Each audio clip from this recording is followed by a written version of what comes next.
What's up everybody, my name is Parker and welcome to my channel. Today we're talking about screams, baby. I'm gonna show you the proper way to record aggressive vocals and screaming. Let's get into it.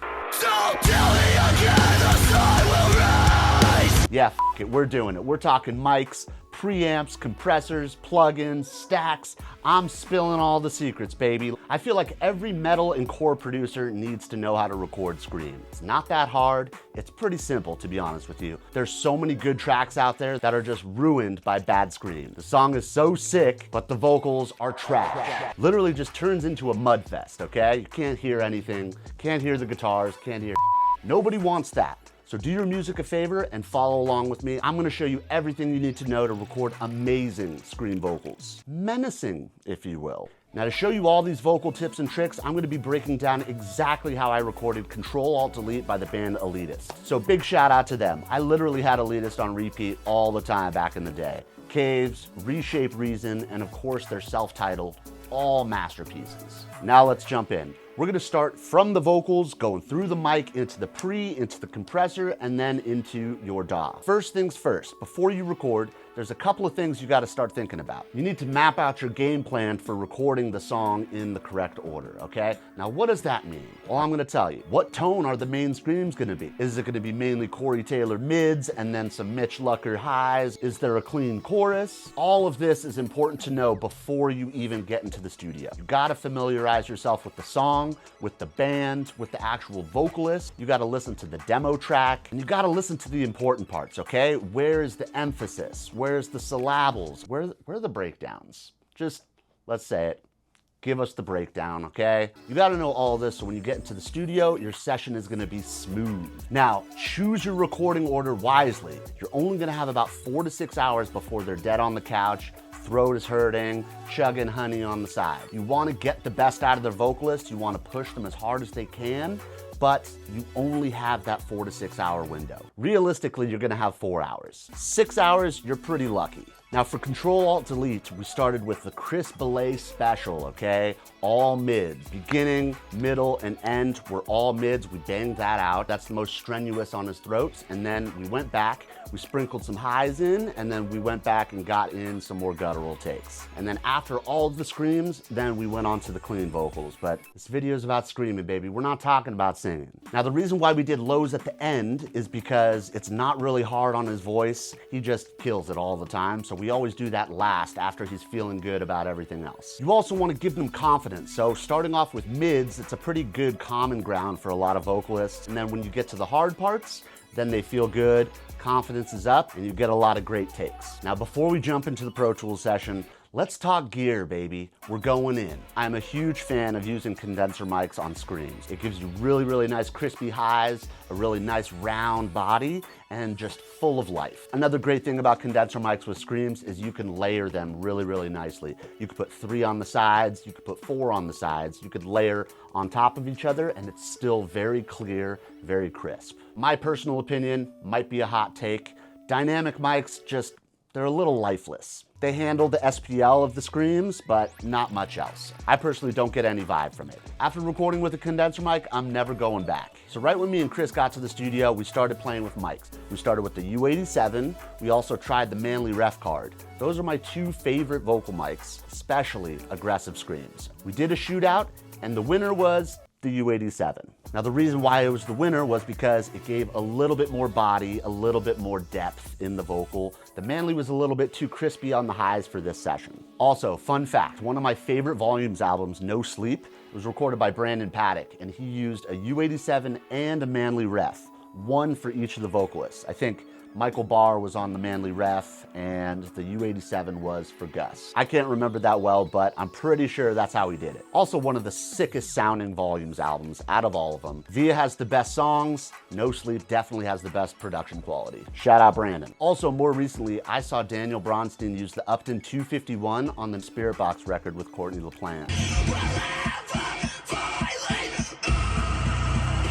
Sick. The Upton 251 is a tube condenser mic, so it gives you even more warmth than the U87. I might have to get one of those mics. I absolutely love the Upton mic. Upton, if you're watching, sponsor your boy right here. I need a 251. Let's talk. Anyways, Now, since condenser mics are very sensitive to super loud sounds, you're gonna wanna make sure that you throw that pad on, okay? It's gonna be a minus 10 dB on there or a minus 20. Now, the reason why you're gonna wanna put a pad on is you're gonna be peaking all over the place, and with that pad, it's gonna really control that vocal going into the preamp, so it's not gonna be jumping all around and peaking. It's gonna handle all of those loud sounds. If you don't have a pad on your mic, there's gonna be absolutely no control. Most condenser mics have pads. Double check, it's just gonna be a minus 10, minus 20 on there.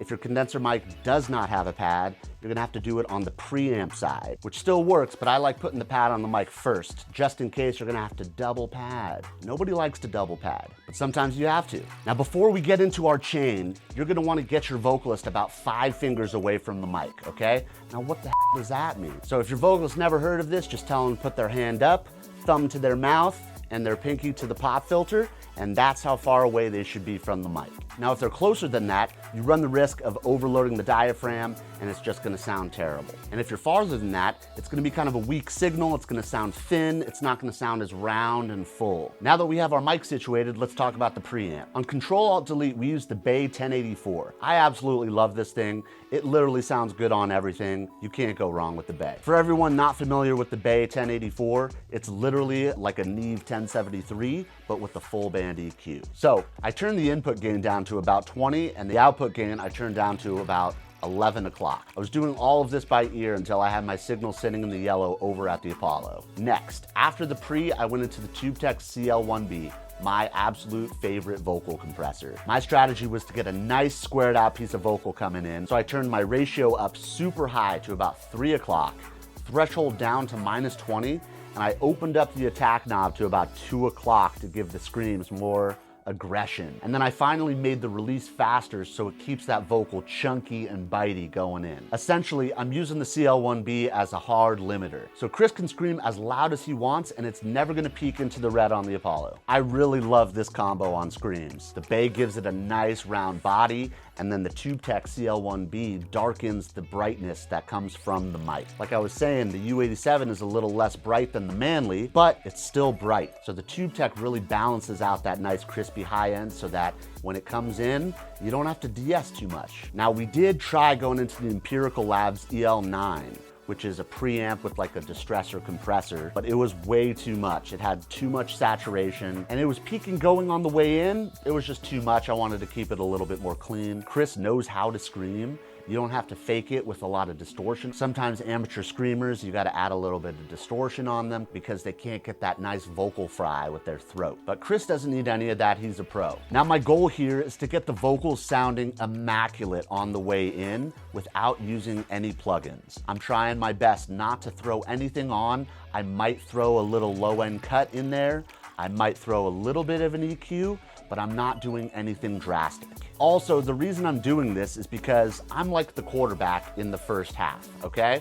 I'm making plays happen, I'm throwing the ball, I'm making touchdowns, so that in the third and fourth quarter, when I'm handing it off, they don't have to throw the ball as much. All they gotta do is give it to the running back and have him run it in, no interceptions, and an easy win. Now, I was handing this off to Julian, who's the guitarist for Elitist. He does all of their production, all of their mixing and all of that. So I wanted to give him the cleanest signal, the cleanest files, and to really give him a good vision for what me and Chris were going for. Now, let's jump into this session and actually hear what these vocals sound like. I'm gonna show you how I track them. I'm gonna show you how I pick the takes. And I'm gonna show you my process on layering and placing the different screams in the stereo field.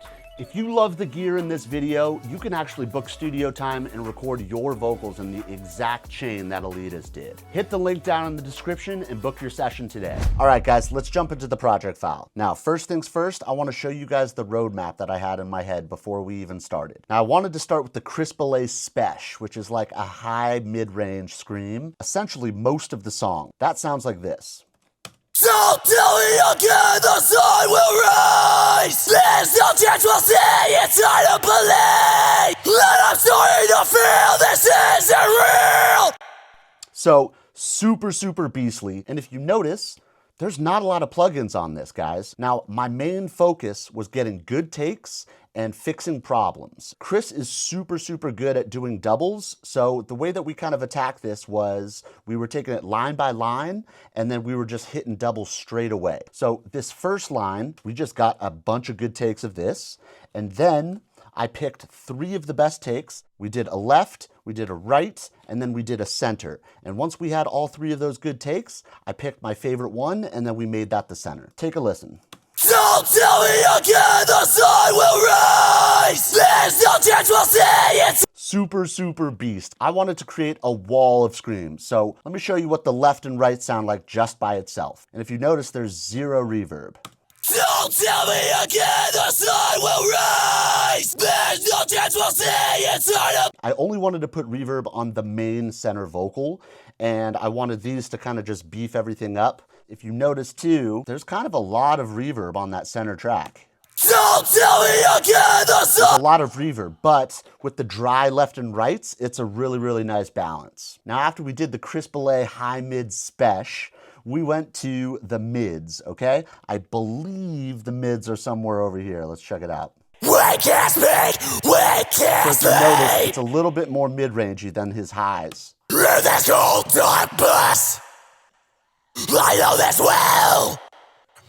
See, now that's like a lower mid-range, but it's still Chris. So a lot of versatility. That was the second most common scream in the rest of the song. And then also, if you notice too, some of the most special moments are emphasizing some words. So check this out. We can't speak, we can't speak. We're just a cycle. It's creating like a really nice bounce. This is still up on my skin. A really nice bounce. I know this well. And it'll be the end. The doubles on here are just a little bit lower in the mid-range.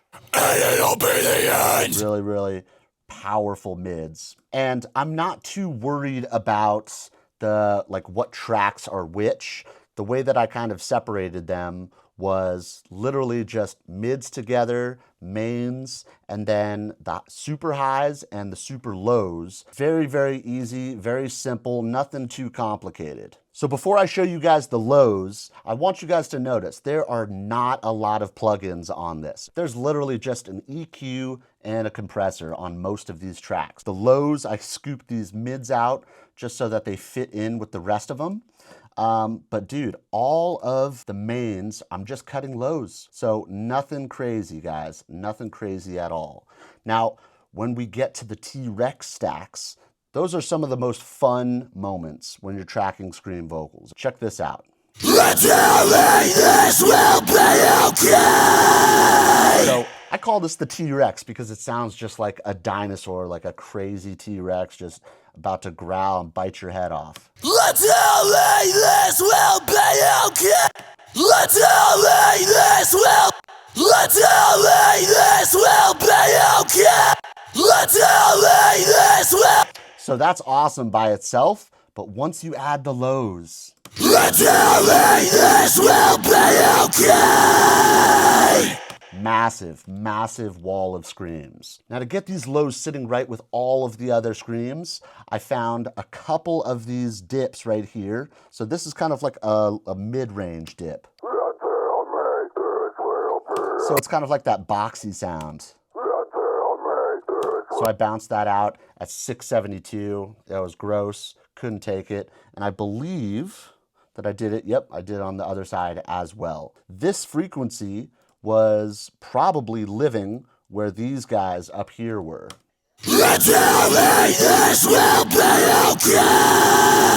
Yeah, look at that. That's one of the main frequencies in the higher mid-range screams. So dipping that frequency on the lows really made a difference and created a really nice glued stack. And yeah, this song literally has like every type of screaming except for like pig squeals. Chris is super versatile. He could do pig squeals if he wanted to, but I mean, that's just not right for this song anyways. But I want to show you the Rap Daddy part because it's so baller. I love these kind of screams where it's just super fast, super hectic, super crazy, and literally, look at it, it's all by itself. There's nothing else. Check this out. But they are insane if they think that lost there for this when they laugh at all of our ignorance and its bliss. I'll be damned if I got in the middle of it. So waste me away, I'm content with the choices I made, and I'll stand and take my judgment at the pearly gates. And if you look at this, we broke it up into little sections, and they're not that little. It's pretty big.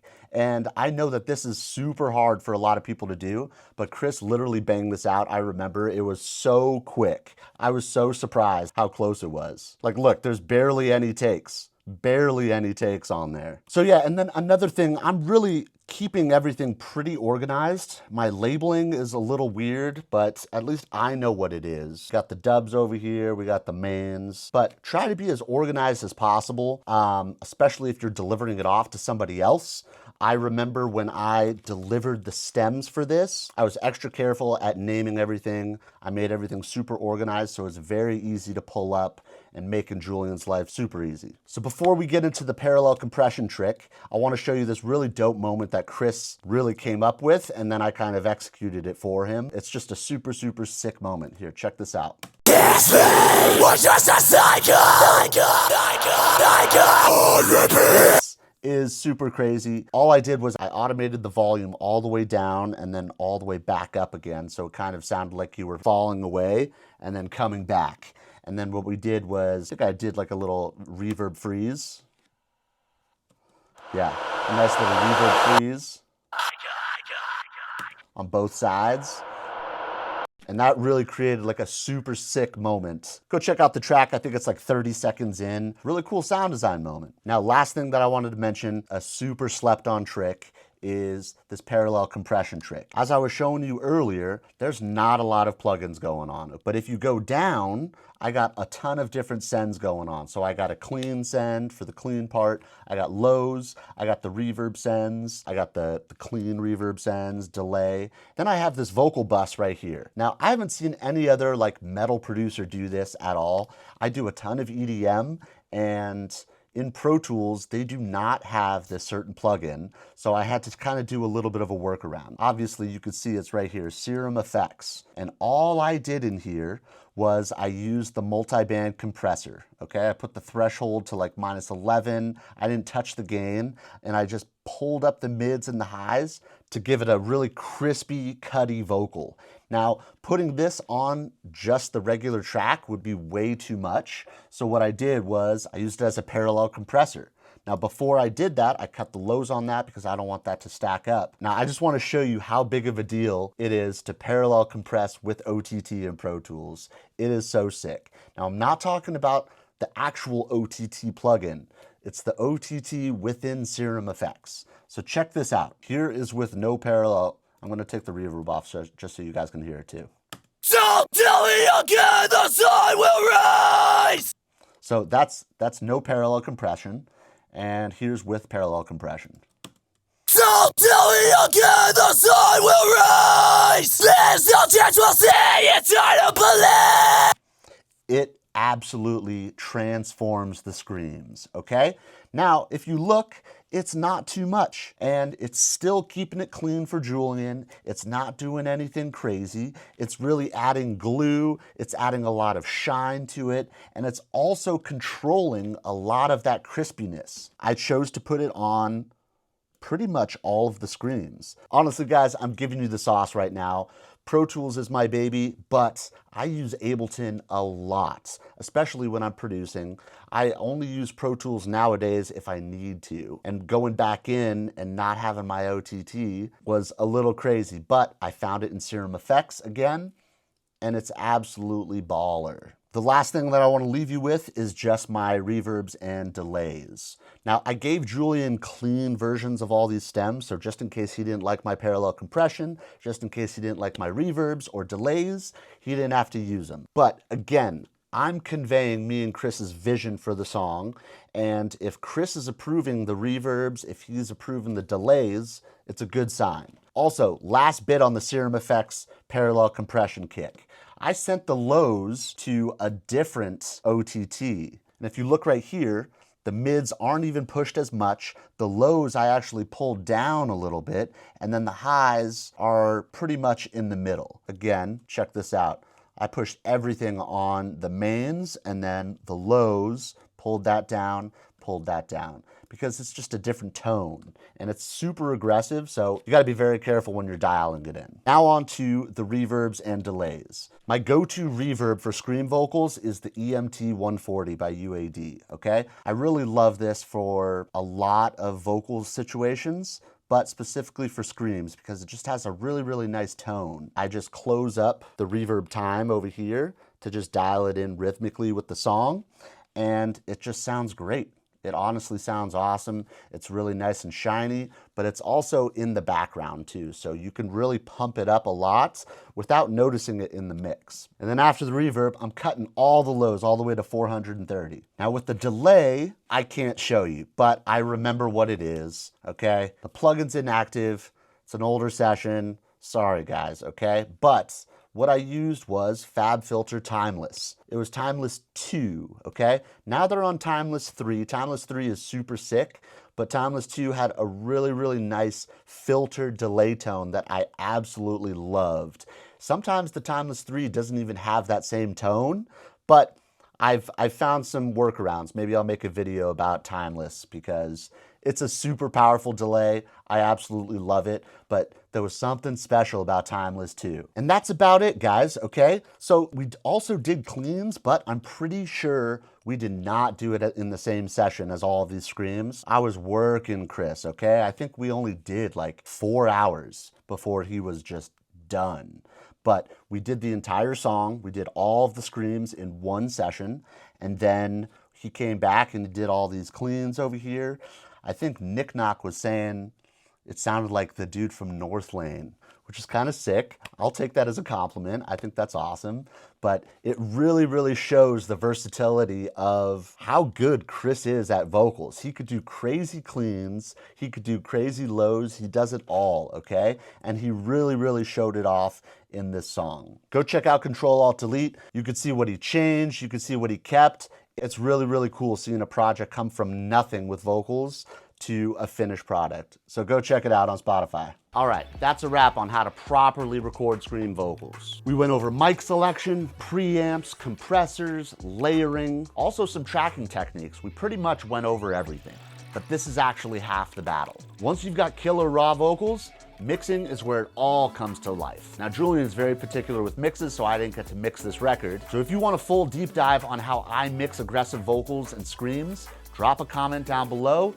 And if there's enough comments, maybe I'll drop another video. Thank you so much for watching. Consider dropping a subscription down below if you found anything useful in this video. Also, if you're in the LA area and you want to come work with me or book some studio time at Xlnt Studios, hit the link in the description and book your studio time today. Now, until then, go track some filthy screams, go get crazy, get the gutturals, and I'll see you guys on the next one.